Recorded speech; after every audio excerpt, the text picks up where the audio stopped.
Good morning. It's November 14th, 2018, 10 o'clock. All three county commissioners here. I ask we rise for a moment of silent meditation and pledge to the flag.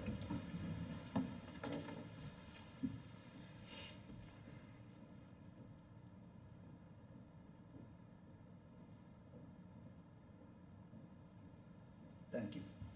I pledge allegiance to the flag of the United States of America and to the republic for which it stands, one nation, under God, indivisible, with liberty and justice for all.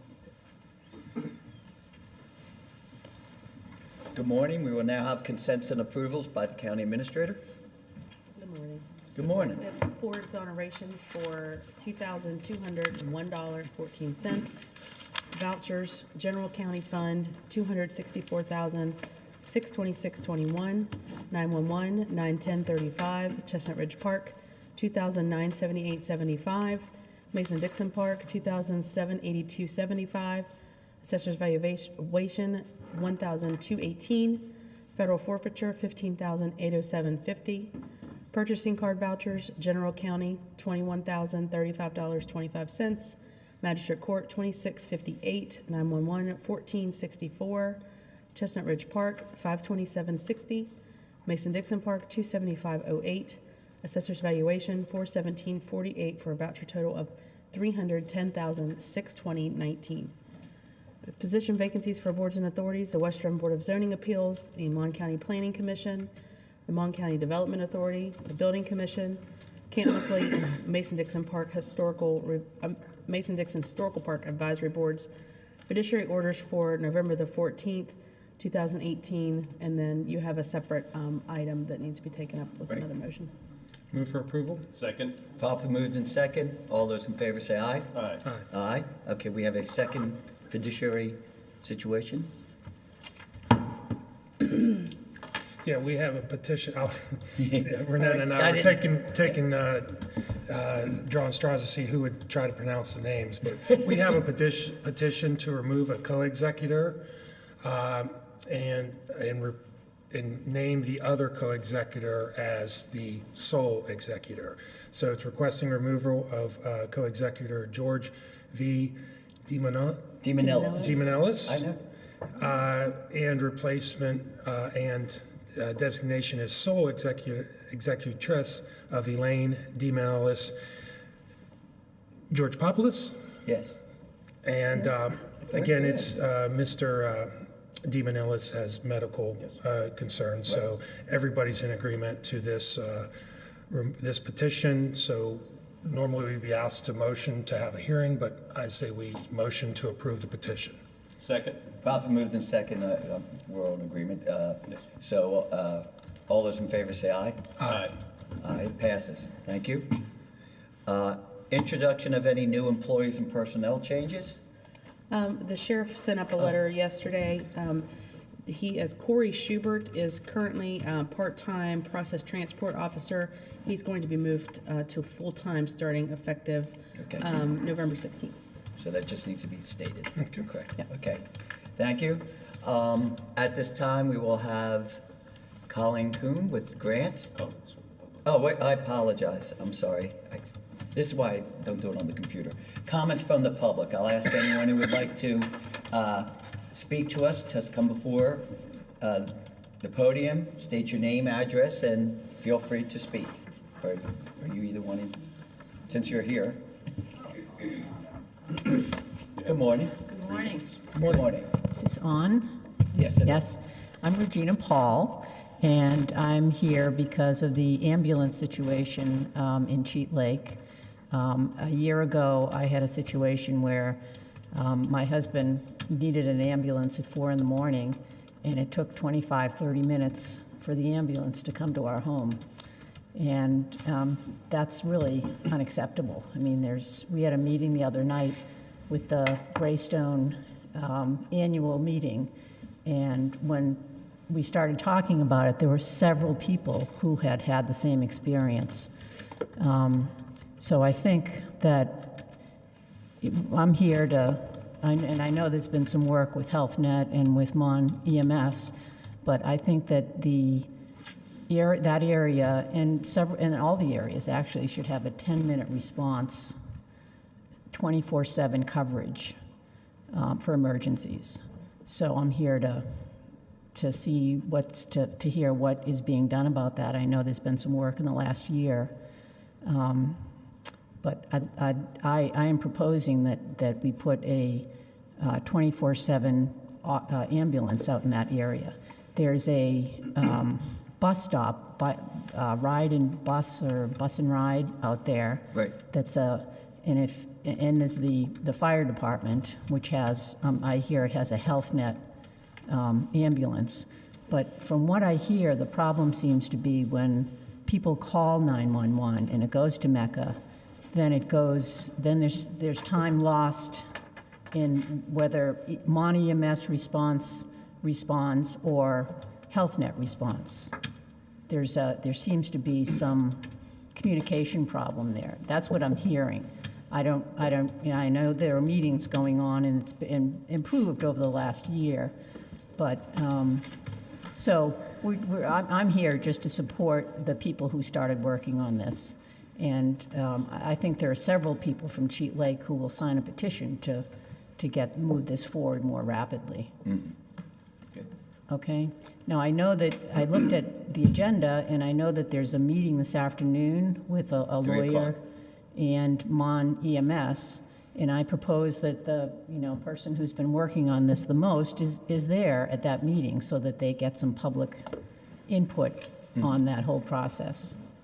Okay. Okay? Well, thank you very much for that information. I'm Kara Brown. I'm sure you guys know by now, right? And so as Regina was saying, we had a homeowners meeting this past weekend.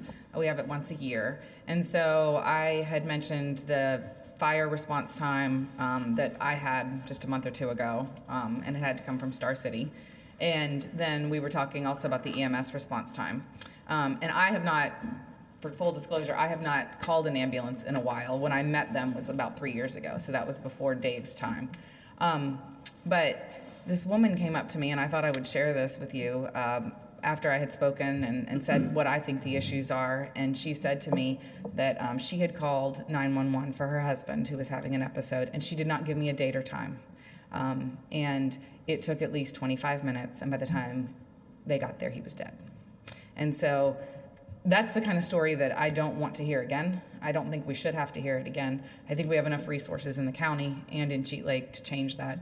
Regina had also mentioned to me when we were talking about it that if we were to propose a substation in Cheat Lake, as there is in Blacksville, and as the new one they built off of the Star City exit, that land has always been an issue, but she was mentioning that there is land right there off the exit where you could easily access 43, where they're building, I don't know what it is. I think It's a new development, yes. yeah, the new development there that I don't know if it's Butch Fortney or who owns it, but someone owns that development there. And so she had suggested that, and I thought that was a great idea because you can easily get on 43 and go up 68 to Cooper's Rock. You can easily get on 43 and go up 43 or into Cheat Lake or up 857. So those are just a few of the ideas from the meeting that we had on Sunday. Thank you. Thank you very much. And just for clarification, you are correct. At 3 o'clock, there is a meeting to discuss this issue, and it is public. Oh, it's Yes. public. Oh, yes. And it's Everything in we this do room? is public. Oh, awesome. And it's in this room? Yes. Okay. Thank you. Is anyone else like to speak? If not, I will close the public portion. And now, the Honorable Colleen Kuhn with a lot of grants. I do.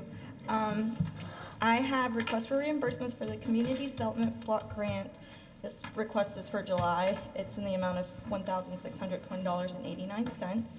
I also have August in the amount of $1,694.57. September in the amount of $1,473.54. And October in the amount of $1,620.89. I also have the Community Corrections, the Report Center grant in the amount of $16,615.28. VOCA in the amount of $6,543.96. And lastly, the Governor's Highway Safety Program impaired driving in the amount of $2,018.78. Move for approval? Second. Properly moved in second. All those in favor say aye. Aye. I'll sign them at the end. Thank you. Okay. Is there any correspondence? No, Seeing none, we will move, is there any unfinished business? no. Going to new business. Consider for approval requisition number 4 for the Series 2016A Bonds Project Fund for the reimbursement of costs of the project to be financed from proceeds of the County Commission Series 2016A property tax bonds issued for Development District Number 4, University Town Center. Okay, the total amount for the request is $1,323,890.66. $216,463.23 will be paid to the developer, Westridge, and the remaining amount of $1,107,427.43 will be paid to various contractors. Move for approval? Second. Properly moved in second. All those in favor for approval say aye. Aye. Passes. Consideration of requisition number 23 for the University Town Center Economic Opportunity Development District subaccount. The amount for the month of October is $379,020.50, and that will be paid to West Banco Bank to make a payment on the bonds. Move for approval? Second. Properly moved in second. All those in favor say aye. Aye. Passes. Is there any other new business? No. Seeing none, do we have any reports from any elected officials? Carrie, did you? We finished our canvassing process yesterday at a little after noon, and if it would be, we cannot certify our election until all the other counties are done. So I would just suggest to the commission to include our certification of the election on next week's agenda. Okay. Thank you. Seeing no one else, Ed, it's your turn. Reports from the county commission. Thank you. I'd like to remind people today is the anniversary of the Marshall plane crash. I think a minute about that. In that, it's also WVU's second day of giving, for which we're really thankful for what they do in our community. And to that end, on Thursday, Dr. Geet was a recipient of the Mike Pushkar Award that all the commissioners attended, plus Renetta on Thursday. So it was a good event. As Carrie just said yesterday, our ballot canvassing, just like our elections, went smoothly without any complication, thanks to our esteemed county clerk, Carrie Blaney. Really proud of all the work that she does. And on the radio today, she was lauded by the state officials. So, coming up today, it is going to be important, our state tax department representatives, and tomorrow, the county risk pool. Friday, we have Historical Society meeting, and also the Fair's Murder Mystery fundraiser at the Elks. There's just a few tickets left in case anybody's interested. Saturday is the 90th anniversary of the Shack. Those of you who aren't familiar with the Shack and the work and efforts that they put into our community, I would advise you to make yourselves aware. And lastly, I would like to congratulate the Preston County Board of Education. I do believe and have faith in all my heart that perhaps a levy can be passed and keep these small schools. I graduated from Easton Grade School, and the education I received in a smaller school such as Rollsburg and Fellingsville cannot be duplicated. I understand consolidation, don't get me wrong, but I really believe that it's important for what's going to happen in Preston County, and I hope that they severely pay attention to what's going to be presented in front of them. Thank you. Thank you. Sean? Since we last met, as Commissioner Hawkins mentioned, last week we had our Mylan Park dinner, which was a great opportunity to raise money for all the things that they do out at the Mylan Park. So I'm happy that we participated. I also had my Development Authority meeting that day. Obviously, this past weekend was Veterans Day. I guess I applaud the city for still having the Veterans Day Parade, though it was very lightly attended, but it's still important that we remember those who served our country. Tuesday, I had the Red Team meeting prior to election canvassing. And we had our canvassing meeting, or obviously our canvassing, that, again, went very smoothly. And I had a meeting in the afternoon with Judge Tucker. And then late yesterday, we had a meeting with our Open Gov group. So we're moving forward with, again, trying with an aggressive schedule to get our upgrades done, hopefully around the beginning of the year.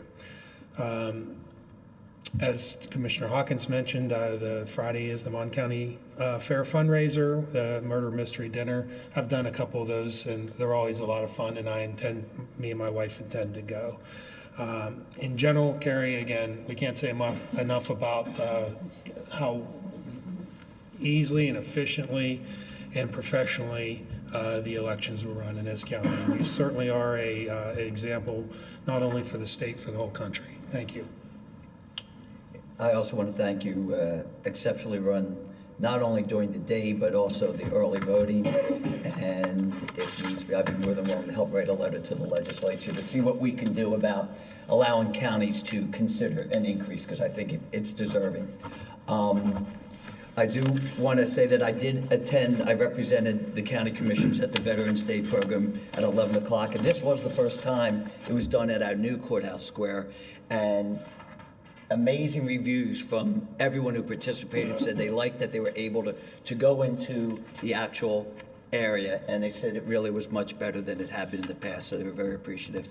I do want to probably put on the agenda, one way or the other, next week to discuss, and we could discuss in our work session, our business, the Christmas Eve and New Year's Eve discussion of whether we consider giving closing down the courthouse, because it's a Monday, Tuesday, but we could discuss that, but I like it on the agenda so it could be done ahead of time, so that would be, be looked at.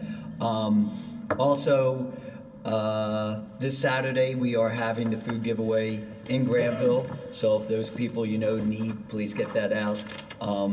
And again, that is really it, unless, do we have anything else?